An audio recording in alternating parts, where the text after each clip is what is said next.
É evidente que os velhos compêndios não satisfazem. Num mundo que fala em glândulas endócrinas, em realidades subconscientes, em condicionamentos sociais, em secularismos de toda sorte, a apresentação da teologia em moldes escolásticos ou semi-escolásticos não satisfaz. Ontem e hoje, o verdadeiro teólogo busca a formulação da verdade, mas esta sofre variação.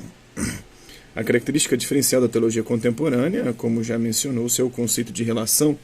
Pensamos no cosmos como uma realidade teleológica, isto é, que não é fruto do acaso, nem de mecanicismo, mas do plano de Deus. Pensamos em Deus mesmo, não apenas como criador e dirigente providencial do universo, mas como Deus revelado e que se coloca dessa maneira em relação com a sua criatura. Pensamos no processo soteriológico como o estabelecimento dessa relação quebrada pelo pecado.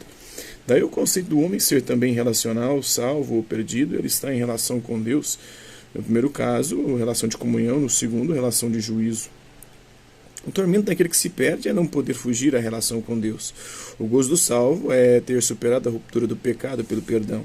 A eclesiologia é também relacional, acentuando mais a koinonia, a comunhão, de preferência a instituição. O conceito de missão preconiza maior envolvimento da igreja no mundo, através, sobretudo, do trabalho do leigo. A reação contra o isolamento, a ética, por isso mesmo, é vista em perspectiva contextual e não legalística. Não é só, porém. A perspectiva escatológica tem sofrido reparos, principalmente o problema de relação entre o aions. Acentuam-se as consequências que o aion futuro deve ter sobre o presente. A imortalidade não é apresentada como uma qualidade intrínseca humana, mas como uma consequência da relação do humano com Deus. Não é, porém, sem perigo que marcha o pensamento teológico. O conceito de inspiração da Bíblia, que sofrera rudes golpes com o liberalismo, não foi restaurado com os devidos reparos como seria conveniente. Há teólogos modernos relacionais que apelam para a autoridade da Bíblia. Muitos outros, também relacionais, não manifestam o suficiente respeito pelo texto.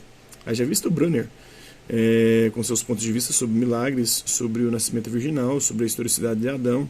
A presente coletânea, tentando apresentar uma teologia contemporânea aberta aos problemas do século, com fundamentos existenciais e relacionais, pretende ser bíblica, sobretudo cristocêntrica. As múltiplas ocupações do autor não lhe deram tempo de pensar numa redação própria por inteiro da verdade teológica, como ele havia, Dos compêndios de teologia que tem manuseado, julga uns antiquados, outros de tendência teológica inconveniente, uns demasiado breves, outros longos demais. Assim sendo, desde algum tempo, com auxílio de alunos que têm feito compilações e traduções e, sobretudo, têm se dado ao trabalho de mimeografar esta série de textos, reuniu o material que aí está e que representa o momento de sua evolução mental.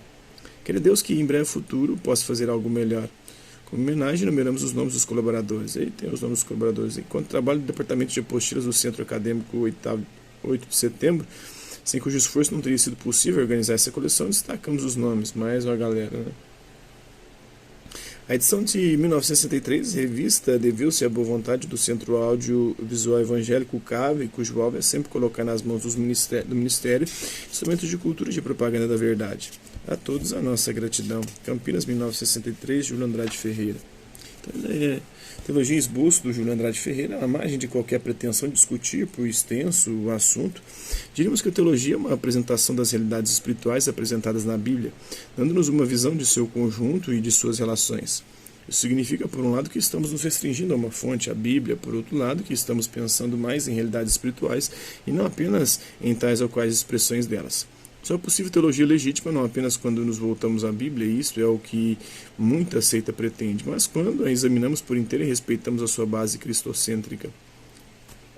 Dentro desses princípios, apresentamos uma tentativa de esboço da teologia. A Bíblia é a fonte para o estudo de Deus. Como dissemos, a fonte da nossa teologia é a Bíblia.